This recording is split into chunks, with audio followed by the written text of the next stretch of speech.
Sebelumnya dari pemaparan sampai tanya jawab oleh para panelis pada hari ini, Pak Anies Baswedan seringkali menyebutkan kata kesejahteraan dalam jawaban maupun pemaparannya.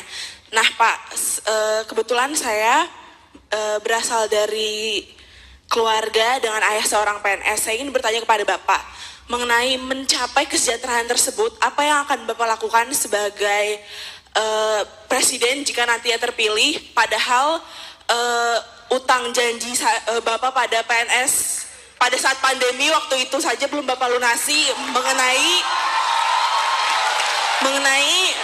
pinjaman gaji para PNS yang Bapak gunakan untuk menangani pandemi pada saat itu.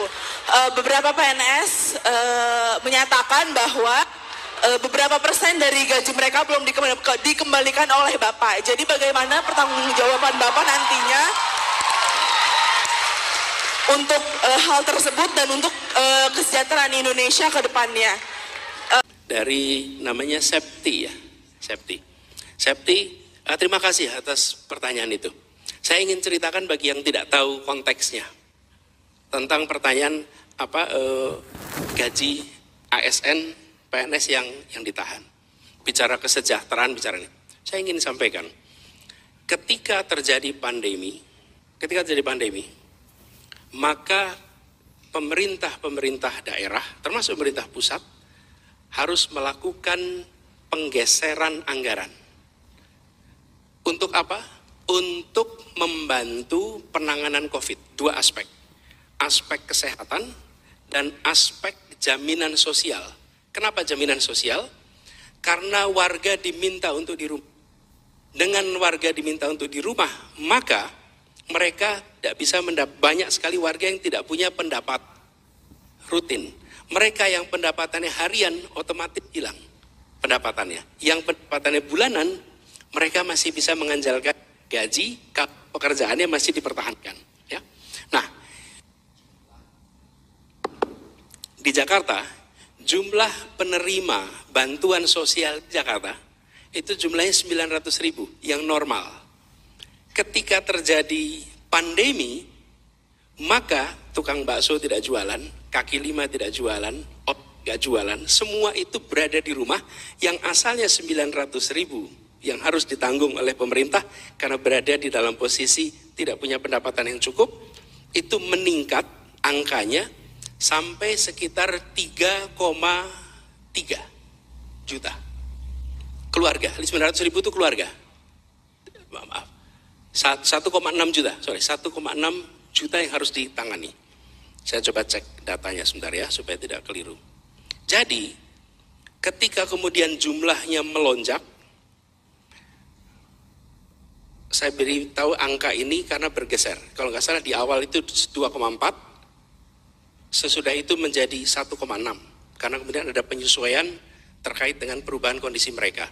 Nah, Anda bayangkan ketika bantuan sosial yang 900.000 itu 900.000 keluarga terima lalu berubah menjadi 2,4 juta yang harus terima.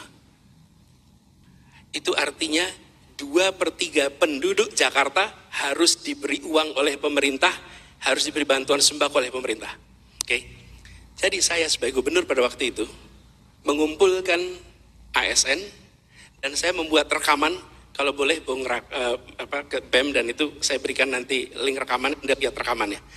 Pada waktu itu saya berbicara pada seluruh ASN. Sekarang ini ada uang nilainya 1,6 triliun mau dipakai untuk 60.000 ASN atau mau dipakai untuk menghidupi 2,4 juta keluarga di seluruh Jakarta. Itu TKD-nya, tunjangan kinerja daerah. Jadi saya katakan pada ASN, kami teruskan uang ini pada Anda dan diterima oleh 60.000 ASN.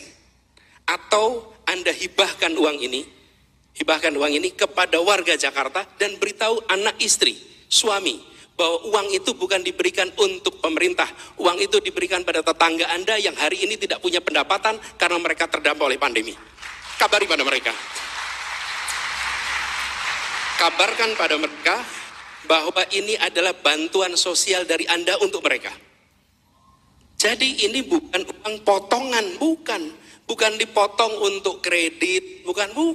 Ini adalah Anda diminta untuk mengurangi dan bukan gajinya, tapi tunjangan kinerjanya. Dan di Jakarta, tunjangan itu cukup besar. Jadi kalau Anda masuk ke Jakarta, itu fresh graduate, nilainya bisa 19 juta. Bisa lebih tinggi daripada perusahaan-perusahaan lain. Apa? Kita membutuhkan bantuan ini untuk memberikan, karena kita nggak. Jadi dibagi dua. 25% dihibahkan, 25% ditahan, dan dikembalikan ketika anggaran kita sudah kembali. Oke? Jadi 25% itu hibah, memang diberikan. Potongnya 50%. Lalu 25% langsung tidak dikembalikan, 25% dikembalikan. Nah, jadi pemotongan itu bukan pemotongan untuk beli alat kesehatan, bukan pemotongan untuk vaksin, itu pemotongan jadi berat, yang menjadi gula, yang menjadi sembako bagi tetangga-tetangga para ASN yang ada di Jakarta. Itu sebabnya di awal, Prof. Haji, di awal ASN itu menolak ketika mendengar kabar pemotongan, karena mereka terbiasa pemotongan untuk aktivitas-aktivitas macam-macam. Setelah dijelaskan bahwa ini langsung untuk sembako, saya katakan pada mereka, lihat dada Anda, di situ ada tulisan abdi negara. Jalankan tugas sebagai abdi negara, berikan 50% itu karena Anda adalah yang terdepan untuk merawat Indonesia kita. Oke? Nah, 25% harus dikembalikan. Kapan dikembalikannya? Ketika APB DKI Jakarta sudah kembali. Kenapa? APBD kita 80 triliun, kontraksi, kehilangan kehilangan tinggal 48%, kehilangan 52%. Anda bayangin, tidak pernah ada dalam sejarah. Dan saya merasa bersyukur sekali, Tuhan mentakdirkan saya menjadi pemimpin di Pemprov DKI Jakarta ketika menghadapi hantaman yang luar biasa itu. Itu pengalaman menghadapi sebuah krisis yang beyond imagination. Kalau Anda, Pak Rektor, Pak Dekan menerima atau hilang 50%, apa yang dikerjakan coba? 50% hilang coba. Saya bersyukur Tuhan mentakdirkan itu. Dan ini adalah bentuk-bentuk kekayaan pengalaman. Dan sekarang pelan-pelan uang itu harus dikembalikan. Karena hilangnya itu banyak, bayangkan 80 triliun, kehilangan 52%, pelan-pelan itu kembali.